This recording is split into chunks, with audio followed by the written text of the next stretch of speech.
Let's do a heel kip with the pole. A very explosive and dynamic movement. This one is pole assisted. Please make sure that you have warmed up your ankles using the ankle strengthening and conditioning for heels, and make sure that you have followed the conditioning and preparation exercises for a heel kip. It is essential to do that before you so much as try this video for safety reasons. As we've talked about extensively in that heel kip preparation, we're really focusing on the tuck under and forward motion of the pelvis in order to do a good solid heel kip. So all of these principles will apply. We also talked about shooting the legs up, tucking the tailbone under so that we can drive our legs straight up into the air parallel with the pole as much as possible by using that dynamic push and lift, as well as breathing, gentle pull on the pole and a push from the outside hand that is out to the side. So we're going to combine it all together. Lie down beside your pole. Definitely use knee pads and feel free to use a yoga mat or several yoga mats as a layer of protection if you're working on a hard floor. I recommend using boots as well to protect your toes, as sometimes toes can hang out over the edges of your shoes if you're wearing sandals. However, I do heel kips in sandals the whole time. It's fine, it just can be uncomfortable after a while as your toes can be scraping along the ground as your feet are folding underneath you. Might ruin your nail polish. Lie down next to your pole. The pole is going to be on the sweet spot around waist level, so that way it's not near your ribs. And I'm not quite on the pole. I have a little, maybe 2-inch gap between myself and the pole. Inside hand in front of me, gently pulls on. Outside hand out to the side, so not straight out 90 degrees. Somewhere in between is good and not by your side. That way you are not at risk of squashing your fingers.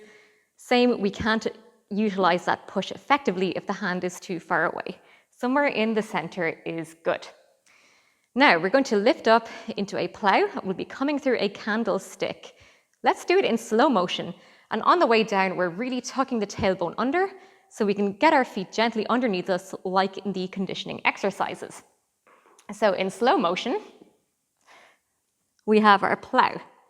We have our candlestick, really tucking our tailbone under, squeezing the butt from here. Keep that tuck under. As your heels are coming down, pull and push on the pole. Remember, resist the urge to tilt your butt back. We want to come all the way up so that way we can then take the momentum out of it after, once we are back to here, which can allow us to then come into some floor work seamlessly. So let's try that again, coming into our plow and slowly with control, no momentum just yet, lifting those legs, tucking your tailbone under to come all the way up, heels come to your bum, keep tucking under. From here, we're going to pull and push up, like in that conditioning exercise, to come all the way up, then we can sit down. For illustration purposes, let's talk about what happens if we tilt the booty. So if we don't maintain that tight engagement of the glutes, so say we're here, we're going to start to come down, and then maybe here we let the hips drop and push forward, which there is nothing wrong with per se.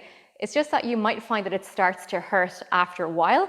And plus, it's not going to give you that really aerodynamic quality to your kip.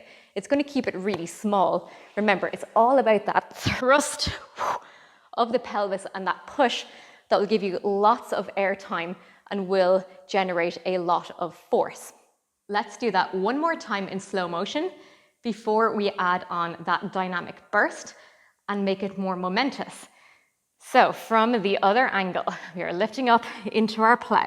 From here, we're tucking the tailbone under, legs parallel, tucking the heels under, pushing the hips forward, gentle pull on the pole, and push from the outside hand. Then relax and take it into some floor work. When you feel ready, let's go for the big one.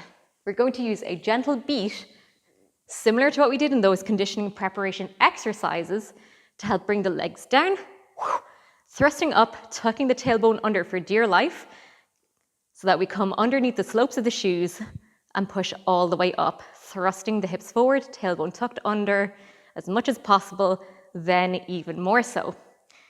Coming into our plow position, getting ready to use that thrust. Like we did in the conditioning ones, we can count down in 3, 2, and 1 to come all the way up and fold forward, thrusting as much as possible. And that is your heel kip. Start slowly and take your time with it. Work slowly up to a big one.